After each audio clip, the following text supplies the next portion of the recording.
Hello again, everyone. Marcus here. I review stuff.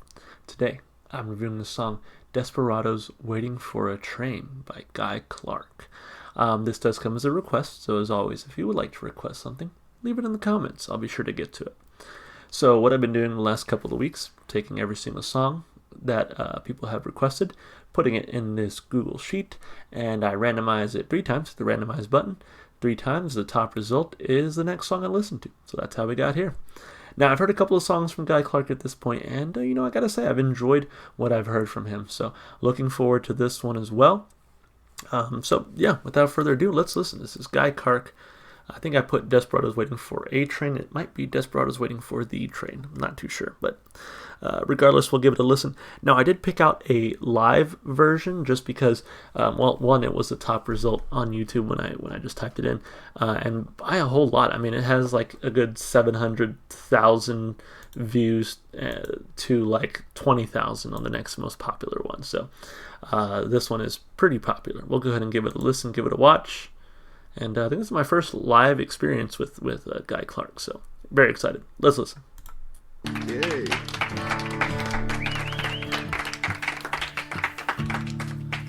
This is a song about a man who was kind of like my grandfather. He was really my grandmother's boyfriend. His name is Jack Prigg. This is a song called Desperadoes Waiting for a Train.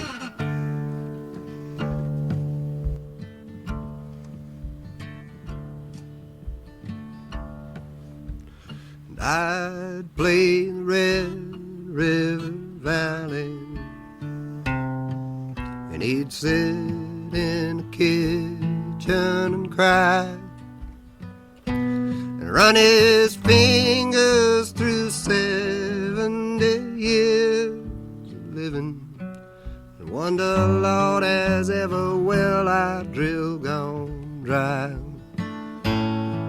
With his friends, me and his old man was like desperados waiting for a train. Was like desperados waiting for a train.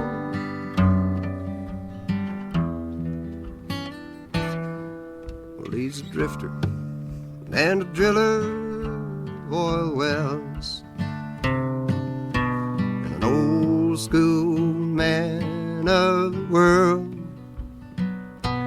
He taught me how to drive his car, and he's too drunk to. And he'd wink and give me money for the girls. And our lives like some old western movie. It was like desperados waiting for a train. Was like desperados waiting for a train.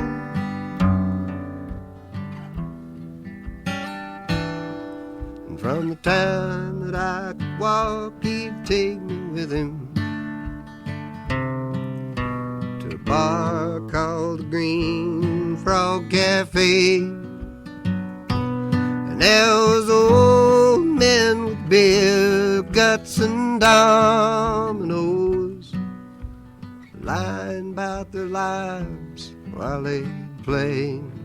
And I was just a kid, and they all called him sidekick. Was like desperados waiting for a train.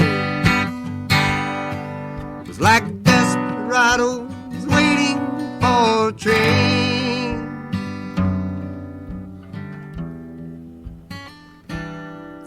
One day I looked up and he's pushing 80, and there's brown tobacco stains all down his chin. Well, to me, he's one of the heroes of this country.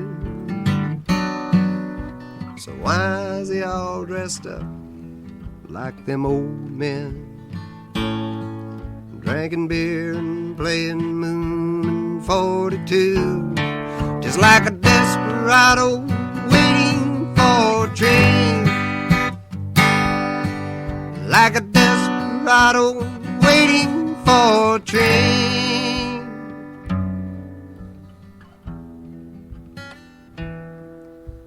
the day before he died, I went to see him. And I was grown, and he was almost gone. So we just closed our eyes and dreamed of supper kitchen and sang another verse of that old song. Come on, Jack, the son of a bitch is coming. And we're desperados waiting for a train, like desperados waiting for a train. We're like desperados waiting for a train. It's like desperados waiting for a train.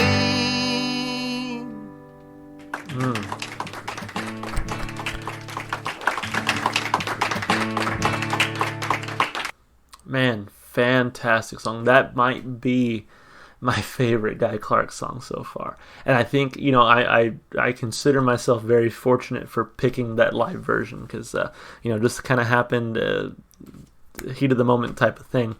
But man, I felt like that added so much to the song. Oh, it was just so beautiful. It was great to see the emotion on his face, just the way he approached the song. Oh, just fantastic. The guitar work was excellent.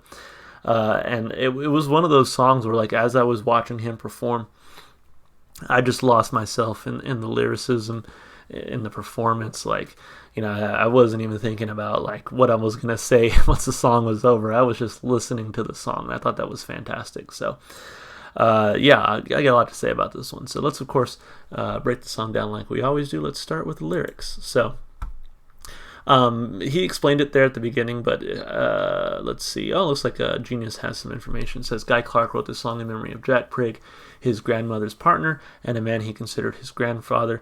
Jack Prigg was a driller of oil wells living at the Clark Hotel, located in the town of Monahans on South Betty in a street called anciently Guadalupe. The song was first interpreted by Jerry Jeff Walker for his 1973 album Viva Terlingua, then in 1974 by Tom Rush on his album Ladies Love Outlaws, and on Rita Coolidge's album Fall into Spring, before Guy Clark recorded it in 1975 for his own album Old Number One. The song was covered by Slim Pickens in 1981, but especially by the Highwaymen in 1985. Okay, that's cool. So a pretty popular song, kind of made its rounds through a few different artists, but yeah, love it. I thought it was fantastic. So I'm a sucker for just artists telling their story. So to get this little slice of life about this person who was so important to his life, I think was just fantastic. And again, I'm just a sucker for that kind of thing. So anyway, verse 1. I'd play the Red River Valley, and he'd sit out in the kitchen and cry, and run his fingers through 70 years of living, and wonder, Lord, has ever, I've drilled, gone dry. We was friends, me and this old man, we was. Like desperados waiting for a train, He's a drifter and a driller of oil wells, and an old school man of the world. He taught me how to drive his car when he's too drunk to, and he'd wink and give me money for the girls, and our lives was like some old Western movies. So yeah, he sounds like the quintessential grandfather, giving his grandkid money and, teaching them to drive the car and all that kind of stuff. So, he's an old school sort, so Guy Clark, very much an adult by 1975. So I got to imagine this guy, being 70 maybe around this time, had, he's lived for quite some time. He's seen quite a bit, right? So, a lot of good stuff there. He's probably more than 70 when this song came out, if he was even alive. I mean, I don't know. So from the time that I could walk, he'd take me with him to a bar called the Green Frog Cafe. There was old men with beer guts and dominoes lying about their lives while they played, and I was just a kid that they all called his sidekick. So yeah, these two were basically inseparable, right? I mean, grandfather and grandson. One day I looked up and he's pushing 80, and there's brown tobacco stains all down his chin.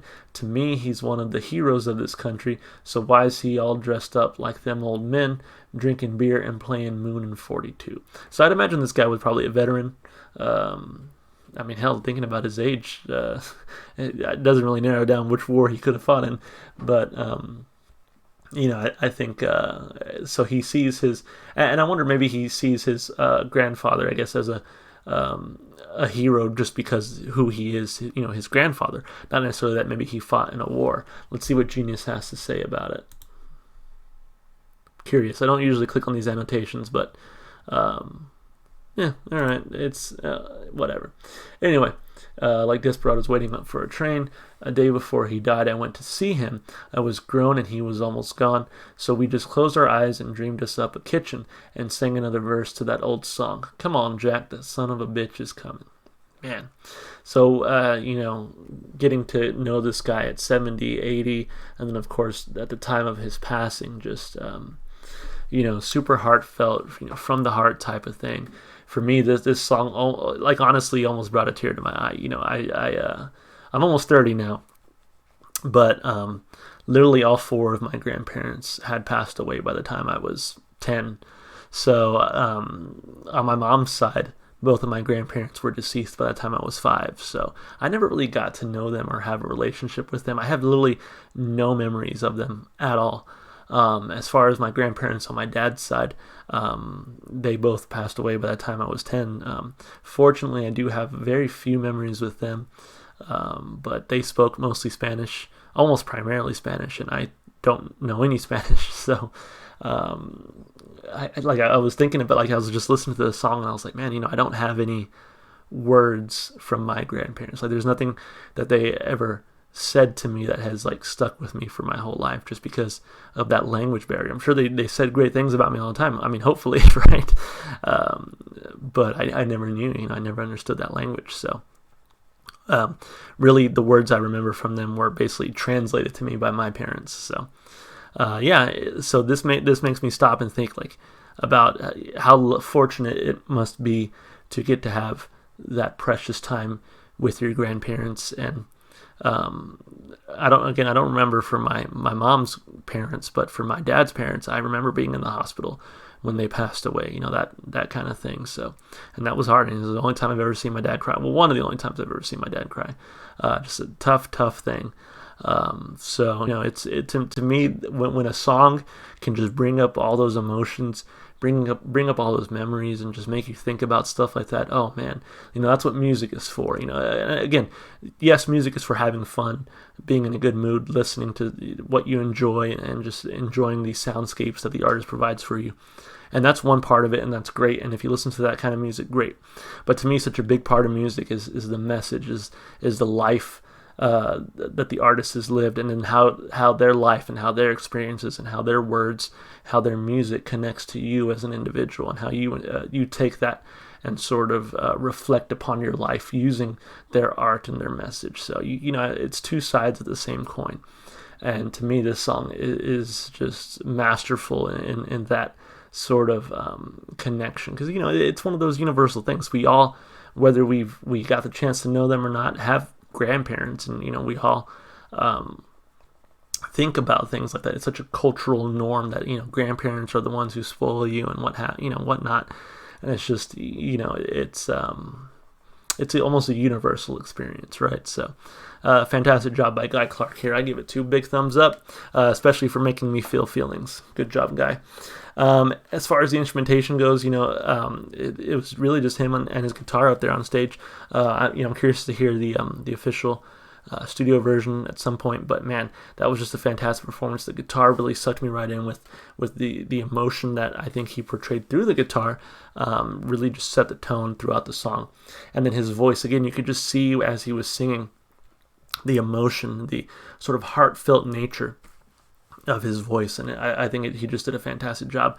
Again, it was one of those performances where I just lost myself in the music. I was just looking at him perform, listening to him, thinking about my own life, and just fantastic job here. I give it 2 thumbs up. As far as replay value, I give it 2 thumbs up. I'm basically just going to say the same thing over and over. It's just one of those things. So yeah, thank you so much for whoever requested this one. Fantastic song, fantastic song. I can see why people wanted me to get to this one. This was a good one. So thank you so much for the request. As always, if you would like to request something, leave it in the comments. Let's see who can depress me next time. If you enjoyed the music as much as I did, go listen to the artist where you can. One place you should be able to find this song and plenty of other Guy Clark is in my Spotify playlist. It's in the description below. It's got every single song I've heard so far on my channel. And then if you want to support me, just all the normal stuff you do on YouTube, like and subscribe and comment.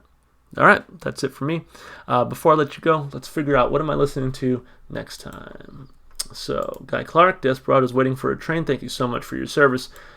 But we're moving on. Let's randomize 3 times. 1 and 2 and 3. All right, you heard it here first. The Murlocs, Rolling On. That's going to be our next song. Hope to see you in that one. But, bye for now.